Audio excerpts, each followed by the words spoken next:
말씀, 우리 오늘은 열왕기하 23장 31절부터 우리 시작하도록 하겠습니다. 열왕기하 23장 우리 31절 말씀을 펴놓으시길 바라고요. 지난주에는 우리 유다의 16대 왕인 요시야의 개혁을 살펴보았습니다. 요시야가요, 남유다에 있는 우상들을 다 없애잖아요. 그렇죠? 아주 속이 시원했죠. 몇십 년 동안 성전 안에, 그리고 온 유다 안에 있었던 그 우상들을 다 부셔버리고, 산당들까지 다 부셔버리고, 무당 점 치는 자들 이런 사람들도 다 내쫓고 죽이고, 그렇게 해서 정리를 하는 요시야의 모습을 보게 되어집니다. 참 하나님이 얼마나 속이 시원하셨을까요? 마치 몇십 년 동안 청소하지 않았던 집을 청소한 그러나 봐 그런 기쁨이 아마 있었을 것 같습니다. 자, 그런데요, 이 남유다를 보면서 얼마나 우상이 많은지, 정말 셀 수도 없는 우상, 파도 정말 부시고 부셔도 또 나오는 우상을 우리가 봤죠.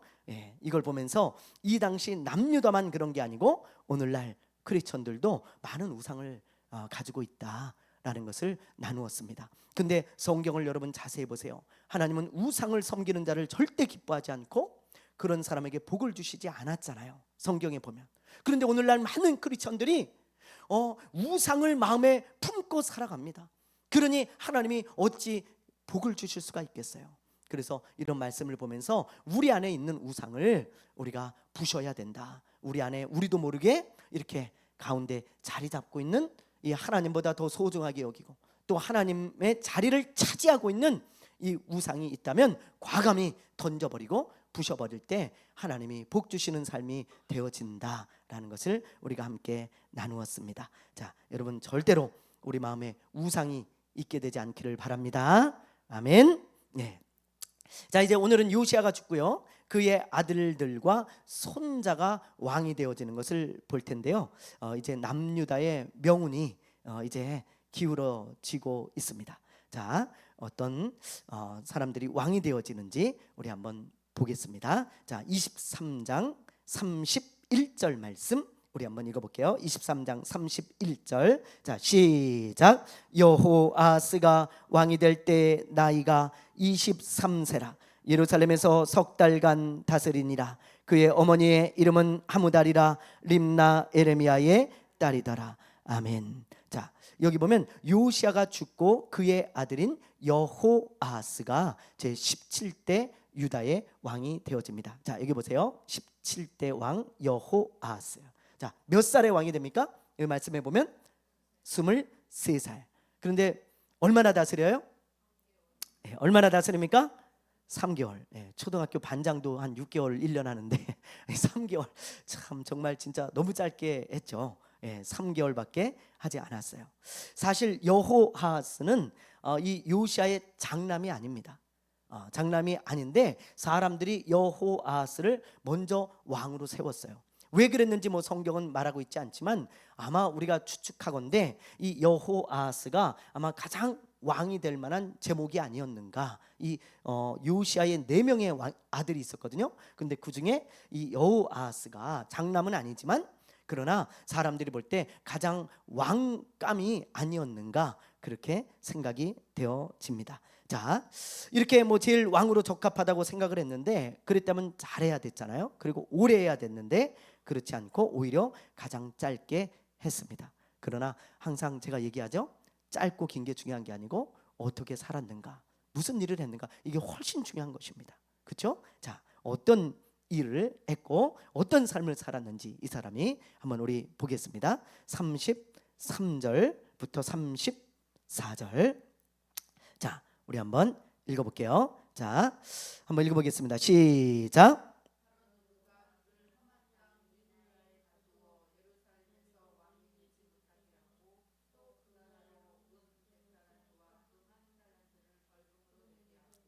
바로 느고가 요시야의 아들 엘리야김을 그의 아버지 요시야를 대신하여 왕으로 삼고 그의 이름을 고쳐 여호야김이라 하고 여호아스는 애굽으로 잡아갔더니 그가 거기서 죽으니라. 아멘. 자, 3개월의 짧은 통치를 하는데요, 어떤 일이 있었습니까? 이집트의 바로 느고가 여호아하스를 폐위시켜 버립니다. 여기 이집트, 애굽이잖아요.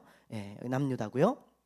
자, 이 애굽의 바로 느고가 이렇게 올라가서 여기 갈그미스라는 곳에서 이 바벨론과 싸우러 올라가다가 요시야가 여기 무깃도에서 막죠, 지난주에. 그래서 이 요시야를 죽이잖아요, 그렇죠? 그래서 이 여호아하스가 왕이 됐는데, 이 바로 느고가요 또 이 남유다의 정치에 간섭을 하는 거예요, 석국처럼. 그렇죠? 그래서 여호아하스를 폐위시켜 버리고, 누가 네 마음대로 왕하라 그랬냐, 이제 이 남유다는 내 거다 그러면서 말이죠, 이 유다의 왕이었던 여호아하스를 폐위시켜 버리고, 그리고 요 이집트로 잡아가게 되어집니다. 그리고 이 여호아하스의 형인, 그러니까 요시야의 다른 아들인 여호야김, 원래 이름이 엘리야김인데 여호야김으로 이름까지 바꿔가지고 꼭두각시 왕을 세워놓고, 여호아하스는 3개월 만에 이제 이 이집트로 잡혀가게 되는 것입니다. 자, 그렇게 이제 끌려가가지고 결국 이 여호아하스는 이 남유다로 돌아오지 못해요. 그리고 이집트에서 죽습니다. 참 비참하죠. 얼마나 비참합니까? 왕이 돼서 3개월 정도 통치하다가 이집트로 끌려가서 죽는 그 비극을 맞이한 비운의 왕이 바로 여호아하스입니다. 이게 여호아하스의 3개월간의 통치였고 일생이었어요. 자, 이걸 보면서 여러분과 함께 나누고 싶은 말씀이 있어요. 여호아하스라는 이 이름의 뜻이 여러분 뭔지 아세요? 여호아하스, 기억해 두세요. 하나님이 붙잡아 주신다, 하나님이 붙드신다, 그런 뜻이에요. 그런데 지금 이 말씀을 보면 알겠지만 하나님이 붙들어 주시는 것 같아요?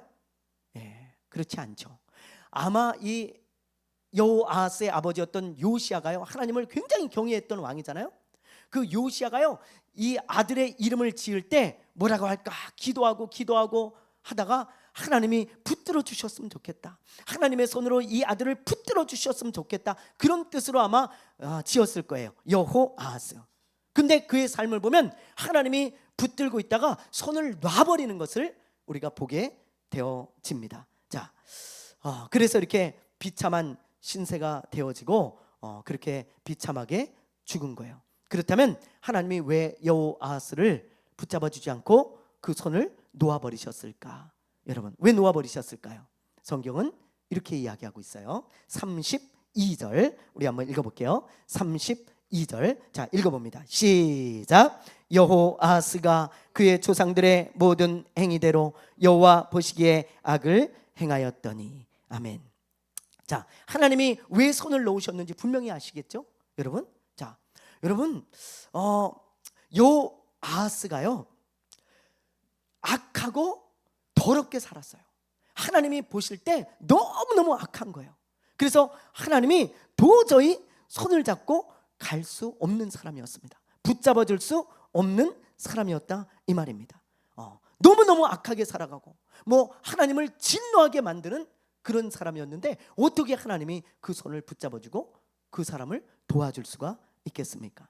많은 사람들이 착각하기를 무조건 예수만 믿으면 하나님이 붙잡아 주시는 줄 알아요. 그리고 도와주시는 줄 알아요. 그러나 성경은 그렇게 말씀하고 있지 않아요. 하나님은 붙잡을 만한 사람을 붙잡으시고 도와줄 만한 사람을 도와주십니다. 무조건 예수 믿는다고 하나님이 붙잡아 주시고 도와주시는 게 아니에요.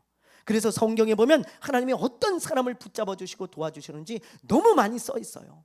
우리가 이 말씀대로 해야 하나님이 붙잡아 주시는 거지, 그렇지 않으면 하나님이 붙들어 주시지 않고 도와주시지 않아요. 아무리 예수를 믿어도 말씀에 기록되어 있습니다, 어떤 사람을 붙잡아 주는지.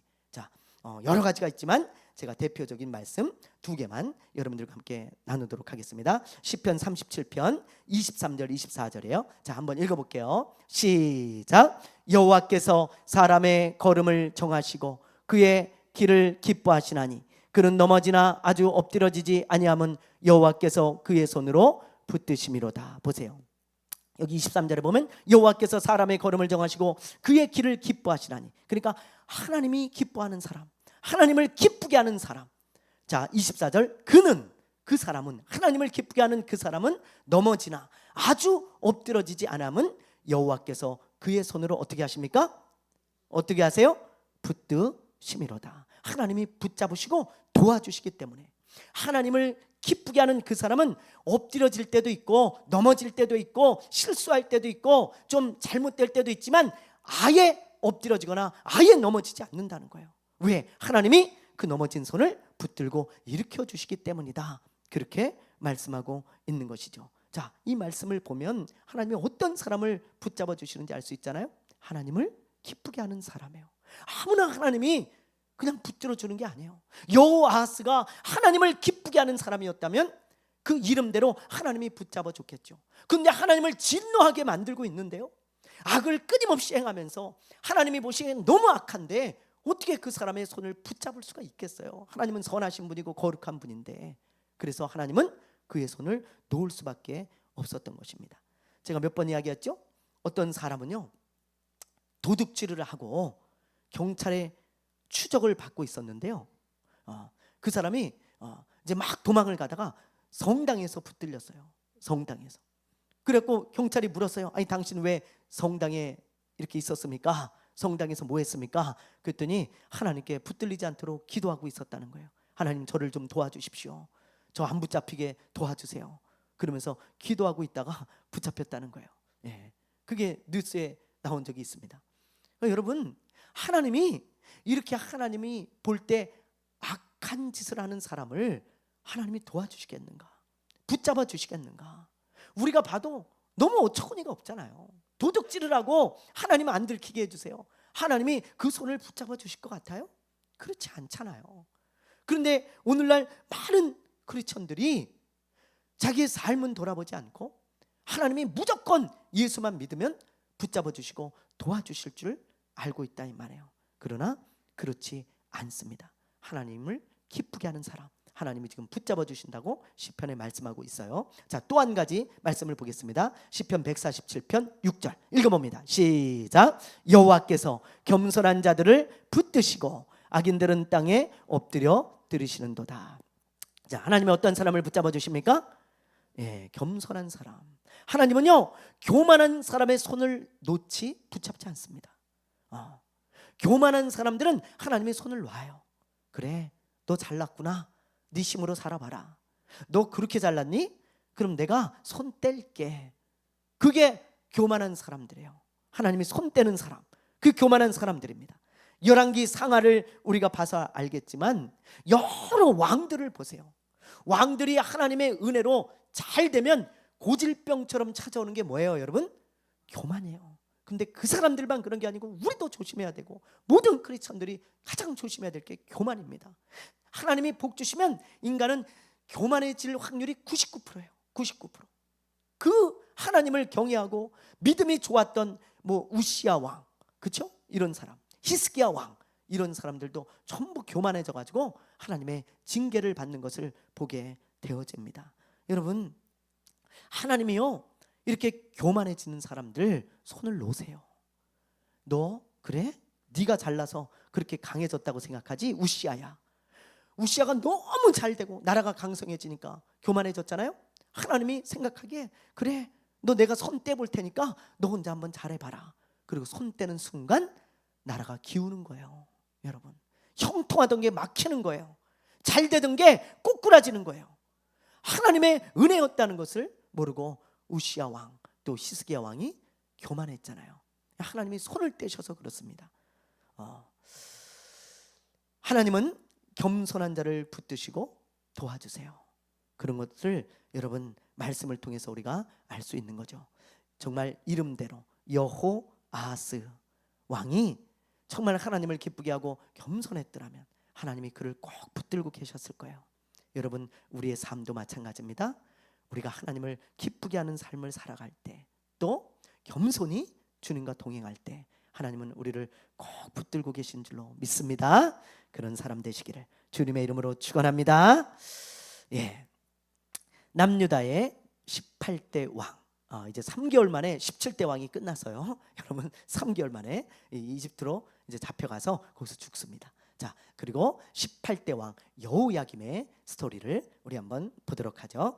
자, 한번 23장 36절 우리 한번 읽어볼게요. 23장 36절. 자, 시작. 여호야김이 왕이 될 때 나이가 25세라. 예루살렘에서 11년간 다스리니라. 그의 어머니의 이름은 스비다라. 루마 부다야의 딸이더라. 아멘. 자, 여기 보세요. 자, 요시야의 아들 여호아하스가 3개월 만에 끝났어요. 자, 그리고 나서 바로 누구를 왕으로 세우냐면 여호야김, 원래는 엘리야김입니다. 근데 여호야김으로 이름을 바꿨어요. 꼭두각시 왕이라는 거죠. 예. 이 여호야김은 요시야의 아들이에요. 그러니까 여기 둘은 형제죠. 그렇죠? 형제고 여호야김도 요시야의 아들이었습니다. 자, 25살의 왕이 돼서 몇 년간 통치해요? 11년간. 꽤 오래 통치를 하게 됩니다. 자, 3개월밖에 못한 이 동생보다는 꽤 길게 통치했지만 이 사람의 삶도 하나님 보시기에 악했어요. 자, 우리 한번 말씀을 한번 볼까요? 37절 읽어보겠습니다. 시작. 여호야김이 그의 조상들이 행한 모든 일을 따라서 여호와 보시기에 악을 행하였더라. 여호아하스하고 다른 게 있습니까? 다른 게 있어요? 없죠. 여호아하스는 3개월 동안 하나님 앞에서 악을 행하고 하나님 보시기에 하나님을 진노하게 했지만 이 여호야김은 11년 동안 악을 행하고 하나님이 보실 때 진노할 만한 그런 삶을 살았다는 것입니다. 그래서 하나님은 바벨론을 통해 심판하셨던 거예요. 바벨론을 도구로 삼아가지고 끊임없이 남유다를 치시고 있습니다. 자, 어떻게 하나님이 심판하셨는지 우리 한번 볼까요? 자, 24장 1절 한번 볼게요. 24장 1절 읽어봅니다. 시작. 여호야김 시대에 바벨론의 왕 느부갓네살이 올라오매 여호야김이 3년간 섬기다가 돌아서 그를 배반하였더니. 자, 보세요. 여호야김 시대에 바벨론 왕 느부갓네살이 올라오매 쳐들어왔다 이 말이에요. 여기 바벨론의 느부갓네살 왕이 이제 여기를 점점 다 먹어가지고 점점 먹고 있어요. 그리고는 여기 남유다까지 이제 쳐들어와서 남유다까지도 위협을 하는 그런 상황이 되어졌는데, 이게 그냥 뭐 바벨론 왕이 그냥 뭐 이렇게 우연히 온 게 아니고 하나님께서 바벨론을 통해 남유다를 끊임없이 심판하고 계시고 깨닫게 하려고 지금 막바지로 지금 치고 계시고 있다 이 말입니다. 자, 그런데 이렇게 바벨론이 쳐들어왔을 때 이 남유다의 왕이었던 여호야김이 이제 바벨론을 섬기기 시작해요. 바벨론을. 그래서 바벨론이 쳐들어왔으니까 바벨론이 이제 편이 돼가지고 섬기기 시작하는데, 그러다 무슨 일이 일어나냐? 이 애굽이 이제 그동안 바벨론 때문에 눌려 있다가 또 이 애굽 이집트가요 점점 강성해지기 시작하는 거예요. 그러니까 이 여호야김이 가만히 이 두 강대국 사이에서 보다가 말이죠. 야, 이거 어느 쪽에 이거 붙어야 우리에게 유익이 있을까? 나에게 유익이 있을까? 그걸 생각하기 시작합니다. 이 여호야김이. 그래서 이집트에 붙어야 나에게 유익이 되고 나라의 유익이 되나? 아니면 이 바벨론에 붙어야 나라의 이익이 되고 나에게 유익이 되나? 그걸 정말 재기 시작해요. 그런데 그때 하나님이 여호야다에게 여호야다가 아니죠. 하나님이 여호야김이죠. 여호야김에게 이제 선지자를 통해서 말씀해 주시기 시작해요. 뭐라고 말씀하시냐면 이 바벨론의 편에 서라는 거예요. 바벨론, 에레미야나 이런 선지자들이 외친 말씀이 있죠. 이 이집트를 의지하지 말아라. 하나님이 이 바벨론을 사용하셔서 우리를 깨닫게 하시고 우리를 심판하고 있다. 그러니 우리가 바벨론의 편에 서서 어려움을 당하고 힘든 일을 당하지만 그래야 우리가 살 길이 열리고 그래야 하나님의 말씀에 순종하게 되어져서 하나님이 우리를 긍휼히 여기실 것이다. 끊임없이 에레미야나 이런 이 당시 선지자들이 끊임없이 외칩니다. 에레미야서를 한번 보세요. 끊임없이 바벨론에 항복하라고 이야기합니다. 그런데 이 여호야김은요 아닌 거예요. 자기 생각에는 이 바벨론보다 이 이집트가 훨씬 더 강성해질 것 같아서 이집트 편에서야 유익이 있을 것 같아. 그래가지고 지금 24장 1절을 보면 이렇게 되어 있죠. 자, 여호야김 시대에 바벨론의 왕 느부갓네살이 올라오매 여호야김이 3년간 섬기다가 어떻게 합니까? 돌아서 그를 배반하였더니. 자, 바벨론 편에 섰다가 3년을 섬겼는데요, 이집트 편으로 돌아서죠. 배반을 하고. 자, 그렇게 이제 돌아서게 되는 겁니다. 자, 그러자 어떤 일이 일어나는지 우리 한번 보겠습니다. 2절 말씀 읽어볼게요. 시작. 여호와께서 그의 종 선지자들을 통하여 하신 말씀과 같이 갈대아의 부대와 아람의 부대와 모압의 부대와 암몬 자손의 부대를 여호야김에게로 보내 유다를 쳐 멸하려 하시니. 예. 보세요. 여기 보면 하나님이 선지자들을 통해 말씀하신 것 같이 바벨론을 통해 남유다를 심판하시죠. 어쭈? 이거 봐라. 배반을 해 우리를. 그리고는 이 바벨론 왕 느부갓네살이 신하들과 함께 딱 와가지고 여기를 에워싸게 되어지는 것입니다. 그게 하나님이 선지자들을 통해 하신 말씀이 이루어졌다, 그렇게 말씀하고 있어요. 그리고 열왕기하에는 나오지 않지만 역대하에 보면 이제 그가 어떻게 되었는지, 여호야김 왕이 어떻게 되었는지 아주 자세하게 설명하고 있습니다. 역대하 36장 6절 7절 읽어볼게요. 시작. 바벨론 왕 느부갓네살이 올라와서 그를 치고 그를 쇠사슬로 결박하여 바벨론으로 잡아가고 느부갓네살이 또 여호와의 전 기구들을 바벨론으로 가져다가 바벨론에 있는 자기 신당에 두었더라. 아멘. 자, 보세요. 이 여호야김을 붙잡아서 쇠사슬로 결박하고 그리고 어디로 끌고 가요? 어디로? 쭉 바벨론으로 끌고 가게 되어집니다. 그래서 뭐 바벨론으로 이제 붙들려 가고요, 포로로. 그리고 예루살렘 성전에 있는 기구들도 다 뺏기고. 그래서 결국 이 여호야김의 아들인 여호야긴이 왕이 되었다라고 말씀하고 있습니다. 자, 여기까지가 18대 왕인 여호야김의 이야기입니다. 이걸 보면서 여러분과 함께 나누고 싶은 말씀이 있습니다. 자, 이 여호야김은 자, 이 이집트와 이 바벨론 사이에서 어떤 걸 선택해야 할까 고민하다가 누구를 선택해요? 예? 이집트를 선택하죠. 그 선택의 기준이 뭐였어요? 아까 얘기했지만 어떤 나라에 붙어야 유익이 될까, 그걸 생각한 거예요. 어느 쪽에 붙어야 내가 유익이 되고 우리나라에 유익이 될까, 이게 이 여호야김의 선택의 기준이었습니다. 그런데 이렇게 선택의 기준을 나의 유익으로만 잡잖아요. 그럼 우리 크리스천들이 실패할 때가 많아요. 실수할 때가 많고요. 그리고 결과가 안 좋을 때가 참 많습니다. 우리 크리스천들이 어떤 것을 선택할 때 가장 먼저 생각해야 되는 게 있어요. 그게 뭐냐? 어떤 게 나의 유익일까? 이게 먼저가 아니에요, 여러분. 그렇게 여러분 선택을 항상 하시면요, 실수할 때가 너무 많습니다. 우리 크리스천들은 뭘 먼저 생각해야 되냐? 하나님이 뭘 기뻐하실까? 그걸 먼저 생각해야 돼요. 보세요, 여러분, 선지자가 끊임없이 뭐라고 외쳤다 그랬어요? 하나님이 말씀하시기를 어느 편에 서라고요? 바벨론의 편에 서라고 끊임없이 말씀해 주셨잖아요. 하나님이 원하시는 건 이거라는 거예요. 하나님이 기뻐하는 건 이거라는 거예요. 이 말씀에 순종하라는 거예요. 근데 이 여호야김은 그걸 생각하지 않고 뭐가 나에게 유익일까? 이집트가 더 유익일 것 같은데, 그래서 선택하니까 이런 실수를 하게 되어지고 잘못을 하게 되어지는 것을 보게 되어집니다. 근데 이게 여호야김만의 실수가 아니에요. 오늘날 많은 크리스천들도 이런 실수를 참 많이 짓습니다. 어떤 선택의 기로에 섰을 때 정말 크리스천임에도 불구하고 믿음이 좋고 뭐 하여튼 신앙생활을 오래 한 크리스천임에도 불구하고 항상 머릿속에 어떤 게 선택의 기준이냐면 뭐가 나한테 유익이 되지? 그게 항상 선택의 기준이 될 때가 많아요, 여러분. 그러나 그러면 항상 실수하는 거예요, 우리 크리스천들이. 항상 마음에 가장 먼저 떠올려야 될 게 선택의 기로에 섰을 때 뭘 하나님이 기뻐하실까? 어떤 걸 하나님이 더 원하실까? 그걸 생각해야 돼요.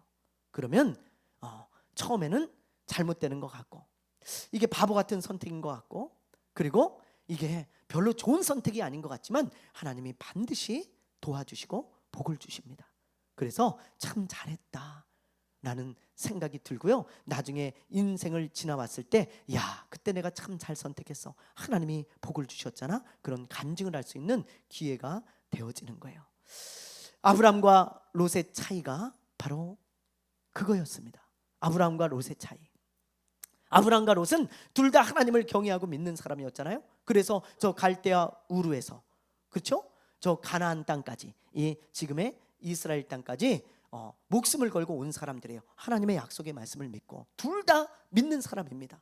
그런데 하나님이 이 약속의 땅에 오자 복을 주셔가지고 둘 다 부자가 되잖아요. 하나님이 복을 주셔서. 그래서 이 두 롯과 아브람의 목자들이 다툼이 있게 되어집니다. 왜? 여기서 이제 같이 살았는데 땅이 너무 좁아요. 그래서 먹을 게 없고 물이 부족하니까 짐승은 너무 많고, 그러니까 다투게 되어지죠. 그때 아브람이 그 모습을 보면서 롯에게 이러죠. 롯아, 너는 내 조카가 아니냐? 그러니 우리 싸우지 말고 차라리 갈라서서 그리고 가끔 만나고 그렇게 하면서 우리 그냥 서로 행복하게 살자. 이렇게 맨날 지지고 볶고 싸우면 되겠냐? 차라리 갈라서서 우리 따로 그렇게 살자. 너 좋은 땅으로 가라. 그렇게 이야기를 한 거예요.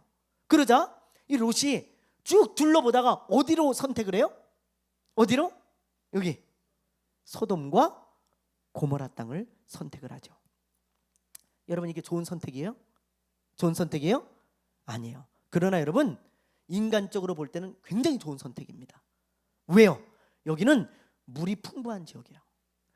풀이 아주 푸른 초장이에요. 그러니 여러분, 짐승을 키우기에는 안성맞춤입니다. 인간적으로 볼 때는 야, 딱 저기야. 그럴 만한 장소가 소돔과 고모라예요. 그리고 여기는 대도시입니다. 대도시. 그러니까 인프라가요 엄청나게 갖춰져 있어요. 예를 들면 오늘날로 따지면 애들 교육시키기 좋아요. 그리고 큰 몰 같은 게 있어가지고 먹고 살기 좋아요. 예? 대형 병원도 있고요. 말하자면 여기 뭐 없는 게 없습니다. 인프라가 다 갖춰져 있어요. 시골이 아니에요. 그러니 여기만큼 좋은 데가 어디 있어요. 그래서 소돔과 고모라로 갈게요, 삼촌. 그리고는 이쪽으로 떠나게 되어지죠. 인간적으로 볼 때는 너무 좋은 선택이에요. 롯은 뭘 생각했어요? 어디로 가야 유익이 되어질까? 어디로 가야 짐승을 더 잘 키울 수 있을까? 어디로 가야 내가 더 잘 먹고 잘 살 수 있을까? 그것만 생각한 거예요, 여러분. 그런데 나중에 어떻게 돼요? 이 소돔과 고모라에 가서 보니까 이 사람들이 하나님을 무시하고 하나님을 멸시하는 사람들이고 죄악된 사람들이었습니다. 그런데도 롯은 여기를 나오지 않아요. 왜? 유익이 있으니까. 자기에게 하나님이 여기서 있는 것을 기뻐하실까? 하나님이 여기서 내가 있는 것을, 살아가는 것을 원하실까? 이걸 생각하지 않아요. 그리고는 오직 생각하는 게 야, 여기 있으면 내가 유익이야, 이것만 생각하는 거예요. 나중에 여러분 어떻게 돼요?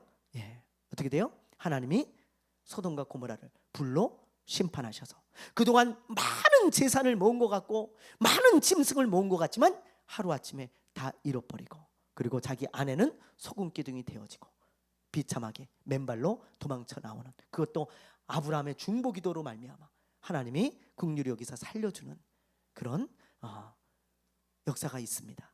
그러니까 여러분, 인간적으로 볼 땐 좋은 선택인 것 같았지만 하나님이 뭘 기뻐하시는지를 생각하지 않으니까 이런 실수를 하게 되어지는 거예요. 그러나 아브라함을 보세요. 아브라함은 여러분 하나님께 기도하죠. 하나님, 롯이 저 땅으로 떠났는데 저는 어디 있으면 될까요? 하나님이 말씀하시기를 아브라함아, 너는 그 땅을 떠나지 마라. 하나님, 여기 먹을 게 없는데요, 물이 없는데요, 짐승을 키우기가 그리 좋은 땅이 아닌데요.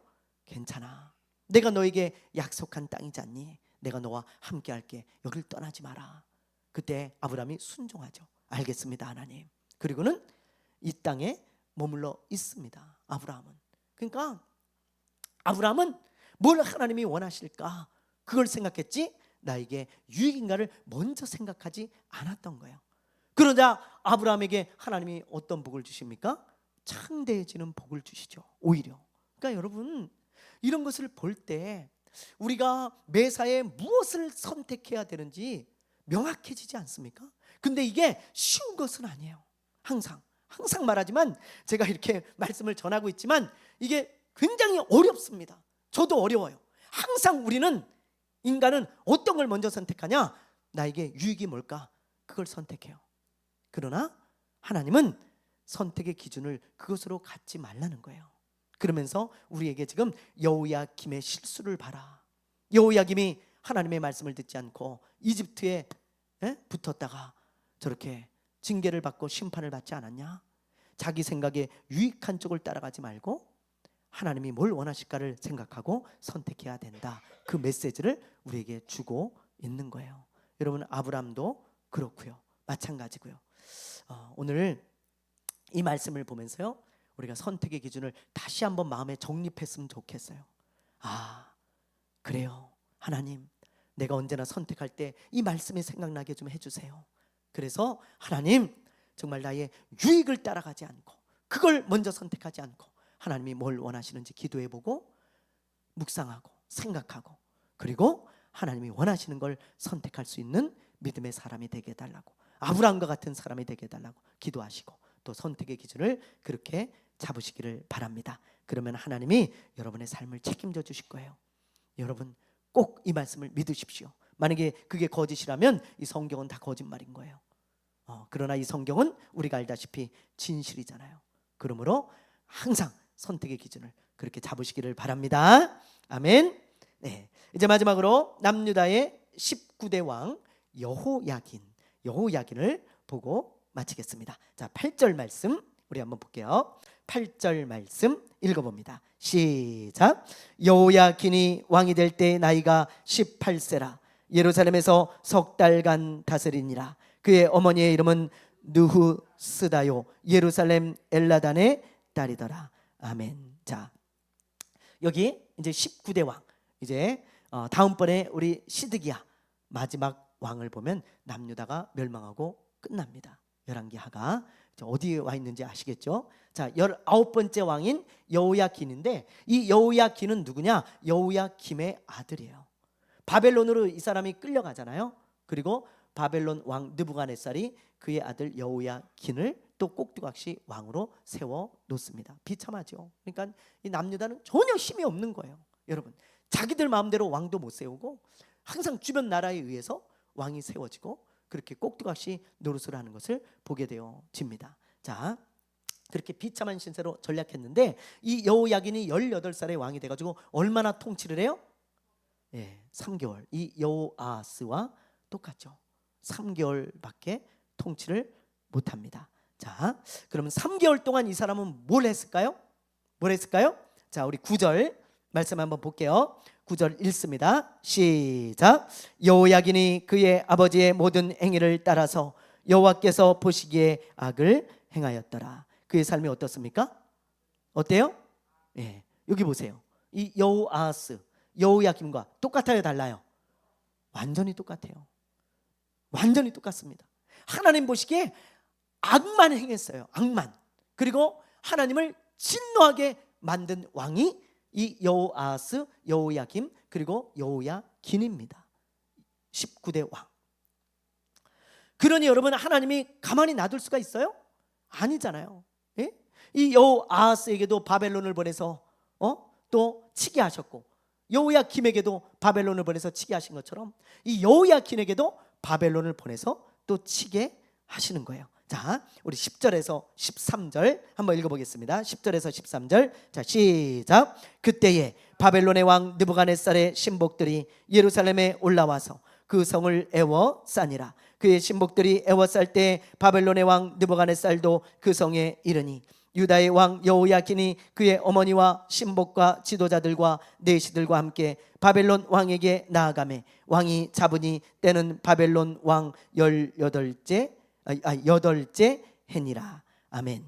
자, 바벨론 왕 느부갓네살이 쳐들어와 가지고 예루살렘을 애워싸잖아요. 그렇죠? 이게 몇 번째입니까, 여러분? 몇 번째? 여러 번 벌써 그랬어요. 이렇게 애워싸 가지고 싸울 힘이 없으니까 어떻게 한 거예요? 항복한 거예요. 스스로 나갔어요. 신하들과 함께, 자기네 가족들과 함께 나 항복하겠습니다. 죽을 것 같으니까 나가서 항복을 한 거예요. 그래서 여호야긴이 포로가 되고 어디로 끌려가요? 바벨론으로 또 끌려가게 되어집니다. 신하들과 함께, 그의 가족들과 함께 전부 바벨론으로 또 끌려가게 되어지는 거예요. 그뿐만이 아닙니다. 성전에 있는 것들을 다 가져가고요, 이때 성전까지 파괴해버려요. 또 남유다에 남아있던 유능한 사람들, 재능 있는 사람들, 용사들, 군인들, 그리고 대장장이 이런 사람들을 다 포로로 잡아갑니다. 그리고 요시아의 아들이고 여호야긴의 작은 아버지인 아까 보았던 이 시드기야를 또 왕으로 세우고 그렇게 하는 일들이 있어요. 자, 여러분 3개월 동안 이런 일이 일어난 거예요. 이 여호야긴 그냥 바벨론 왕이 쳐들어와 가지고 항복하고 바벨론으로 끌려갔어요. 끌려갔어요. 자, 왜 그랬냐면 악하고 하나님을 진노하게 만들었기 때문이죠. 자, 여기까지가 여호야긴의 이야기인데 마지막으로 나눌 말씀이 있어요. 그게 뭐냐? 자, 10절 말씀을 다시 한번 보세요. 10절 말씀. 자, 우리 한번 읽어보겠습니다. 시작. 그때에 바벨론의 왕 느부갓네살의 신복들이 예루살렘에 올라와서 그 성을 애워싸니라. 자, 여기서 우리가 주목해야 되는 말씀이 그때에입니다. 그때에. 그때가 어느 때입니까? 여러분, 시제가 어느 때인 것 같아요? 자, 구절을 행했을 때예요. 자, 9절 읽어봅니다. 시작. 여호야긴이 그의 아버지의 모든 행위를 따라서 여호와께서 보시기에 악을 행하였더라. 그의 아버지 여호야김처럼 악하게 살고 하나님을 진노하게 만들었던 그때, 그렇게 살아가고 있던 그때에 하나님이 너도 이놈 안 되겠구나, 그리고 바벨론 왕을 보내서 그렇게 치시고 포로로 끌려가게 하셨다는 거예요. 저는 이걸 보면서요 이런 생각을 했어요. 여러분, 지금 보세요. 여호아하스, 여호야긴 다 똑같은 삶을 살죠. 악하고 하나님을 진노하게 만들잖아요. 그랬더니 어떤 일이 일어나요? 다 똑같은 일이 일어나잖아요. 하나님이 바벨론을 통해 치시고 끌려가게 하시죠. 똑같은 일이 다 일어나게 하세요. 저는 이걸 보면서요 삶이 바뀌지 않으면 아무것도 바뀌지 않는다는 것을 깨닫게 되었어요. 다시 한번 오늘 말씀을 보면서 하나도 바뀐 게 없어요. 이 세 사람은 똑같은 삶을 삽니다. 그러니까 똑같은 일이 일어나요. 하나도 바뀌지 않아요. 하나님의 재앙만 임하고 바벨론이 쳐들어와서 비참한 신세가 되어지는 것을 보게 되어집니다. 이처럼 내 삶을 바꾸지 않으면 계속해서 똑같은 일들이 일어나지 절대 달라지지 않아요. 내 삶이 바뀌기 원한다면 삶을 바꿔야 돼요. 사사기를 보세요. 이게 사사기의 사이클이에요. 사사기 우리 살펴봤잖아요. 그렇죠? 자, 악을 행하죠 이스라엘 백성들이. 그러자 하나님이 진노하시죠. 그리고 또 어떻게 합니까? 하나님이 징계하시죠. 심판하시죠. 그러니까 못 살겠다고 하나님 앞에 회개하며 기도합니다. 그러니까 하나님이 구원해 주시죠. 사사들을 보내서. 그런데 또 어떻게 돼요? 또 악을 행하죠. 또 진노하죠. 또 징계하시죠. 또 회개하죠. 또 구원하죠. 이게 몇 년 동안? 300년입니다. 여러분, 300년 동안 이거 하고 있었어요. 안 바뀌어요. 왜 안 바뀌어요? 삶이 똑같으니까 안 바뀌는 거예요. 달라지는 게 없어요. 삶이 안 바뀌면 아무것도 달라지지 않습니다. 끊임없이 이 사이클이 우리도 되는 거예요. 끊임없이. 지금 이 왕들의 삶이, 세 왕의 삶이 똑같잖아요. 왜 그래요? 안 바뀌니까 삶이. 이번 월드컵 때문에 축구협회와 홍명보 감독이 엄청 욕을 먹었습니다. 진짜 정말 많은 욕을 먹었어요. 공항에서 막 험한 꼴을 당하고 막 그랬어요. 제가 봐도 좀 심할 정도로 그렇게 했어요. 근데 축구 팬들이 왜 이렇게까지 했는가? 왜 이렇게까지? 축구협회가 매번 똑같은 짓을 하고 안 바뀌니까. 그 축구협회가요 아주 썩어서 안 바뀌는 거예요. 그들의 삶을 바꾸질 않아. 유능한 감독을 선임을 해야 되고 공정하게 감독을 뽑고 공정하게 운영을 해야 되는데 그냥 인맥으로 감독을 뽑고 그냥 유명한 사람이나 뽑아서 앉혀놓고 또 자기 아는 사람 있으면 그냥 뽑아가지고 앉혀놓고 자기한테 잘 보이는 사람 있으면 마음에 드는 사람 있으면 뽑아서 앉혀놓고 이러니까 발전이 없는 거예요. 그렇게 홍명보 감독도 그렇게 뽑았다고 지금 축구 팬들이 생각을 하는 거죠. 똑같은 짓을 또 했다는 거예요. 근데 이 홍명보 감독도 2014년에 한번 그렇게 실패를 했는데 전술도 없어. 똑같아. 그때나 지금이나 하나도 변한 게 없어. 그러니까 축구 팬들이 폭발을 해서 이제 이 축구 협회 이거 완전히 뒤집어 엎어야 된다. 그래가지고 지금 뉴스에 온통 지금 축구 얘기입니다. 축구 얘기, 협회 얘기. 그렇습니다. 여러분, 뭐가 바뀌어야 바뀌죠. 그렇죠? 삶이 바뀌어야 뭐가 바뀌죠. 이 축구협회 안 바뀌면 더 똑같아요. 그걸 말하는 거예요, 축구 팬들이. 그래서 폭발을 하는 겁니다. 이런 걸 보면서 우리가 깨달아야 됩니다. 여호야긴 왕이나 축구협회만 그런 게 아니고, 여러분 여기 보면 체인지잖아요. 예? 체인지. 내 삶을 체인지해야 내 삶이 체인지 되는 거예요. 바뀌어요. 그렇지 않으면 절대 바뀌지 않습니다. 오늘 이 새 왕을 보면서 우리가 깨달아야 될 게 바로 이거예요. 여러분의 삶이 바뀌기 원한다면 삶을 바꾸십시오. 오늘 꼭 말씀을 명심하기를 바랍니다. 아멘. 오늘 우리에게 주신 말씀 붙들고 기도합시다. 하나님이 붙잡아 주시고 도와주시는 사람, 합당한 삶이 있어야 됩니다. 하나님을 기쁘게 하는 삶, 또 겸손한 사람, 그 사람을 하나님이 붙드시고요. 또 선택의 기준이 하나님, 우리가 하나님이 원하시는 것이 되게 해달라고 기도하시고요. 또 나의 삶이 바뀌어야 내 삶이 바뀐다는 거, 그것을 꼭 기억하면서 기도했으면 좋겠습니다. 무엇을 바꿔야 되는지 생각하며 우리 잠시 한 3분 정도 기도하고 마치겠습니다.